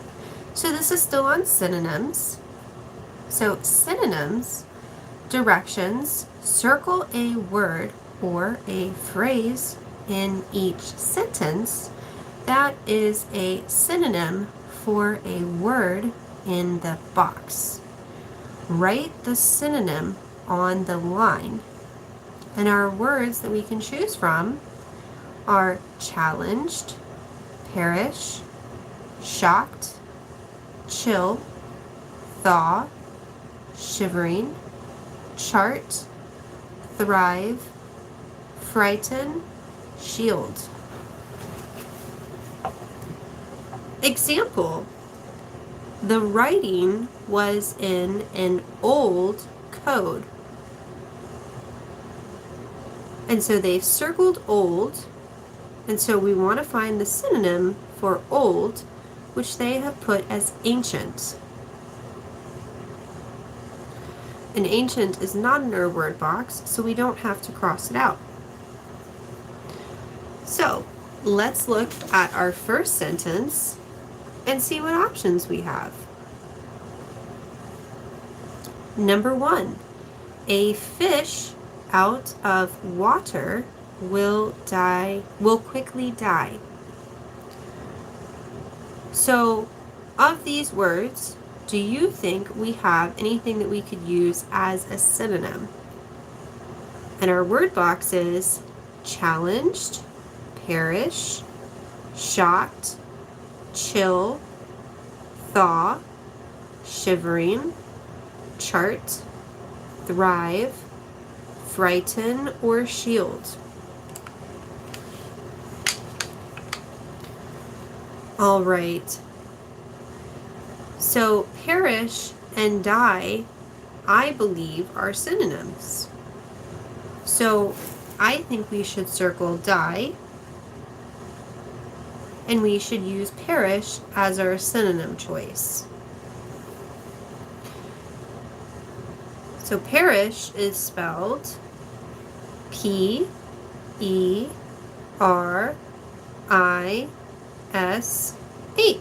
perish. And then since we've already used that word, cross it out. Number two.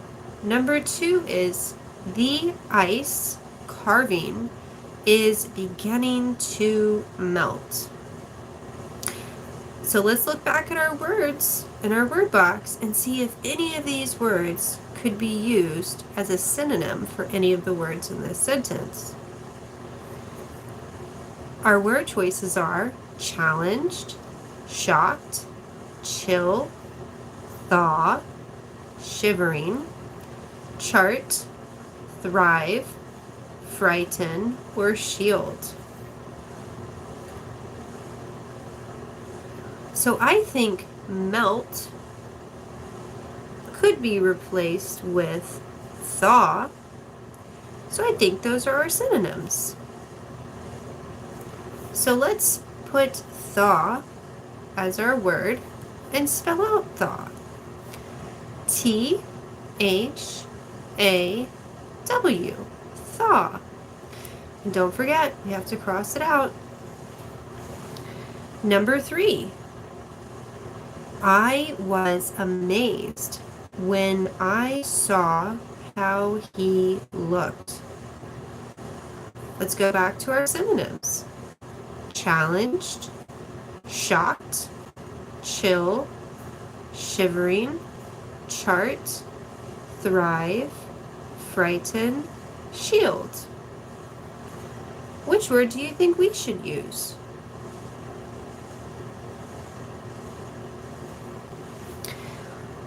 I think amazed is our synonym, and the replacement for that would be shocked.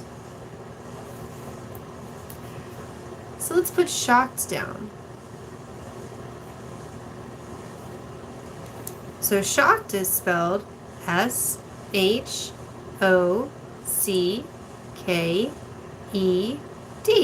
shocked. And don't forget to cross it off in your word bank.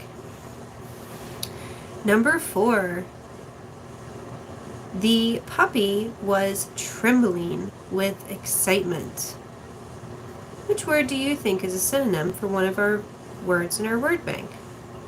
Is it challenged, chill, shivering, chart, thrive, frighten, or shield? I think it's trembling, switched out for shivering.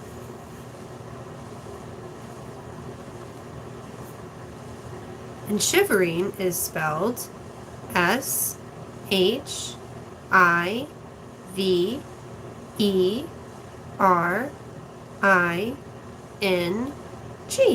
shivering. And let's cross out shivering. Number five. Ferns need moisture to grow well. Let's look at our synonyms in our word box. Challenged, chill, chart, thrive, frighten, shield.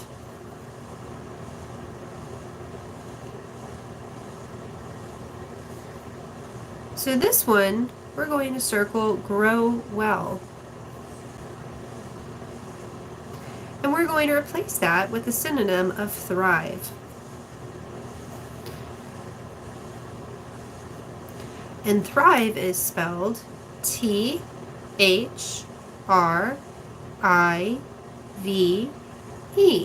thrive.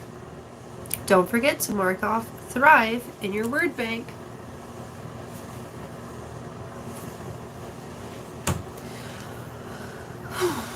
All right, and now we're on number 6. Are you trying to scare me? Let's look at our word box. Challenged, chill, chart, frighten, shield. So can we use any of these words in our word bank as a synonym for one of the words in our sentence?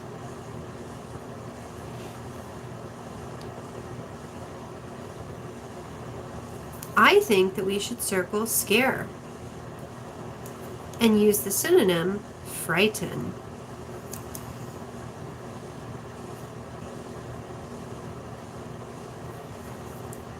Frighten is spelled F-R-I-G-H-T-E-N. Frighten. Number 7. Let the salad get cold in the refrigerator. Is there a word in our word bank that could be used in that sentence? Challenged, chill, chart, frighten, shield.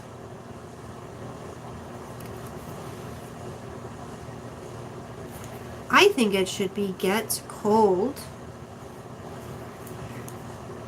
replaced for chill.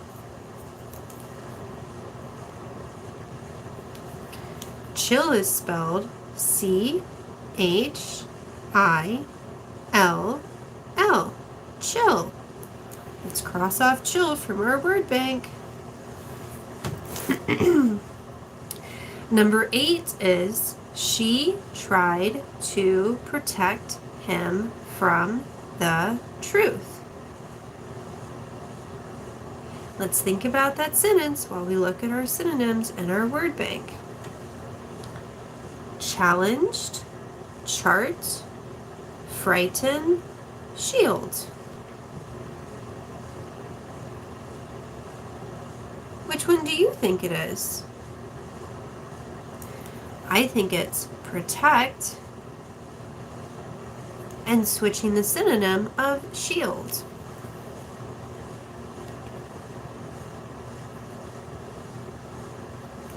Shield is spelled S-H-I-E-L-D.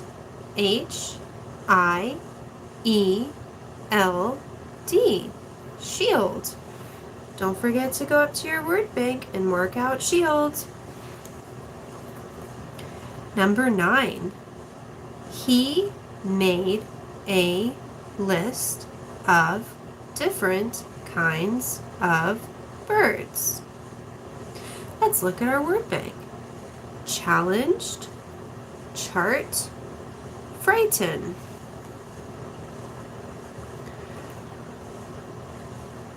Which word do you think we can use as a synonym? I think it's list, and the synonym would be chart. So let's put chart there. Chart is spelled C-H-A-R-T. Chart. And our last one is number 10. They dared us to enter the contest. And let's go up to the top for our word bank. Challenged. Oh, we forgot to mark out chart. Challenged or frighten. And actually, frighten was already here, so we forgot to mark off frighten. So I think it's challenged. What word can we switch challenged out for in this sentence? I think it's dared.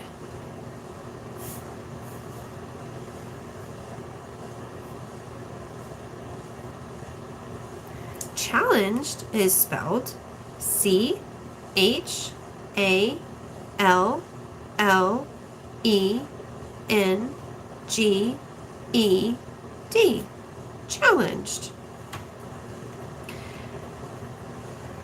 And now at the bottom of the page it says directions. Write your own sentences using 5 words from the box.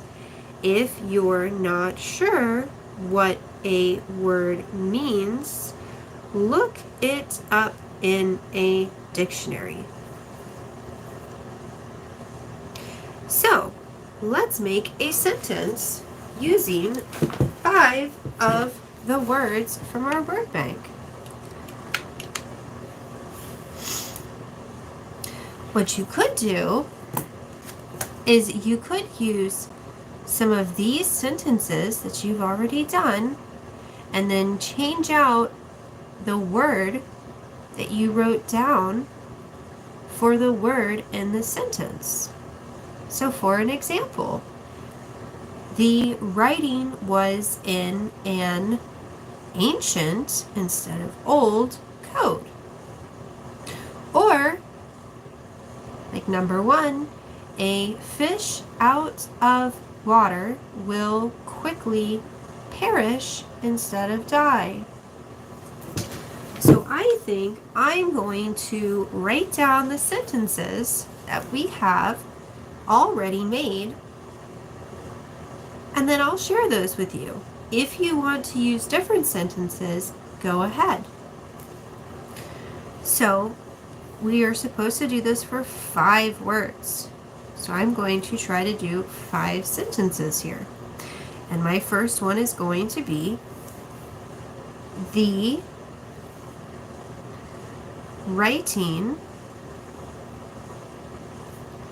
was in an ancient code. And that's their first example that they gave us. My second sentence is going to be a fish out of water will quickly perish. And that's my second sentence. My third will be the ice carving is beginning to thaw. That's my third sentence. My fourth sentence is I was shocked when I saw how he looked. That's my fourth sentence. And my fifth sentence is the puppy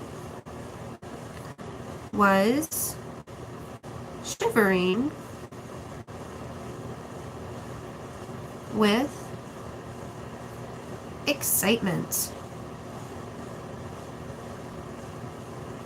And remember, we need to be writing really small because they don't give us a lot of space. So I'm going to spell out my sentences for you. The, which is the beginning of a sentence, starts with capital T because it's the beginning of a sentence. Capital T, H, E, the, writing, W, R, I, T, I, N, G, writing, was, W, A, S, was, in, I, N, in, an, A, N, an, ancient, A, N, C, I, E, N, T, ancient, code, C, O, D, E, code, period, because it's the end of a sentence. A, capital A, because it's the beginning of a sentence. Fish, F-I-S-H, fish, out, O-U-T, out, of, O-F, of, water, W-A-T-E-R, water, will, W-I-L-L, will, quickly, Q-U-I-C-K-L-Y, quickly, Perish. P-E-R. Oops. I think I spelled this wrong. My I kind of disappeared. Perish. P-E-R-I-S-H.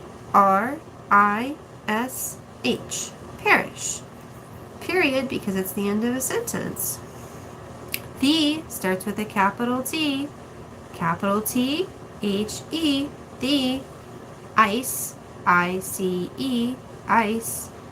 Carving, C-A-R-V-I-N-G. Carving is, I-S, is. Beginning, B-E-G-I-N-N-I-N-G.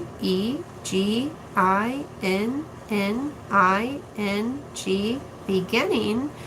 To, T-O. Thaw, T-H-A-W. Thaw. Period, because it's the end of a sentence. I, because it's the beginning of a sentence and it's all by itself. And when it's all by itself, it's always capitalized. I, capital I, was, W-A-S, was. Shocked, S-H-O-C-K-E-D. Shocked. When, W-H-E-N, when. I, capital I, because it's by itself. Saw, S-A-W, saw, saw. How, H-O-W, how. He, H-E, he. Looked, L-O-O-K-E-D, looked. Period, because it's the end of a sentence. The, capital T, because it's the beginning of a sentence. Capital T, H-E-D. Puppy, P-U-P-P-Y. Puppy was, W-A-S, was. Shivering, S-H-I-V-E-R-I-N-G. Shivering. With, W-I-T-H, with. Excitement, E-X-C-I-T-E-M-E-N-T. Excitement. Period. And now we are done. Fantastic. So you were able to do pages 25, page 26, and page 27. You did a great job. I hope you had lots of fun, and I hope to see you next time. Have a fantastic day, and you did a great, great job. Whew. Goodness.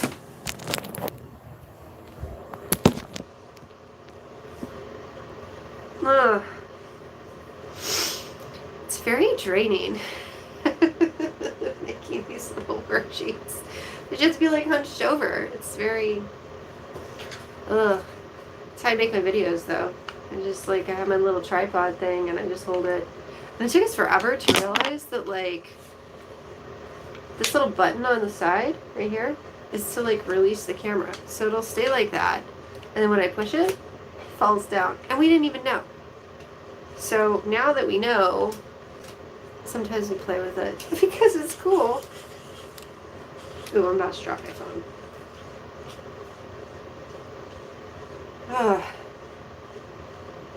I was 1 hour, 10 minutes, and 49 seconds. But I just saved myself 2 hours, 20 minutes, and some odd seconds because if I do that, and she has a workbook in Manassas, and she has one in Baltimore, then she has multiple things. And it works out pretty well. So we're a little bit further ahead in her workbook. Hello, the two people that are in here. I don't know how to know who is in here. Let me see if I can investigate that. Not that I'm not doing that. I need to, like, recuperate, and then I'm going to try to do. It doesn't even tell me. How do I know? I know the lighting in the bathroom makes me look like super special. Mute microphone, save a highlight, share. So how do I know who's seen this? Oh, they have filters. Interesting.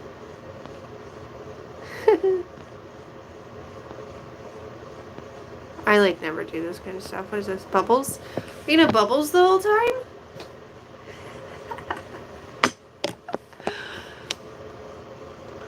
Dance party? Dream? Oh, made things. Oh, okay.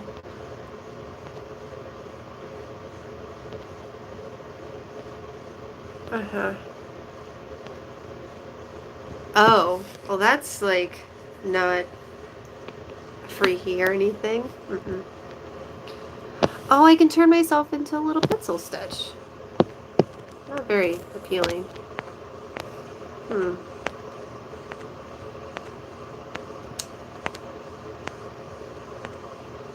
I'm just killing time because YouTube wants me to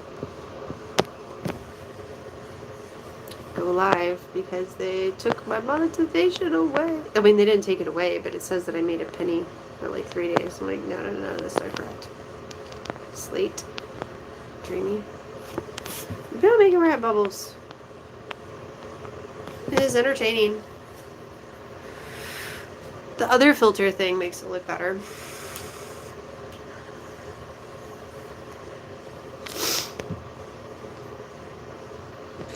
Ah.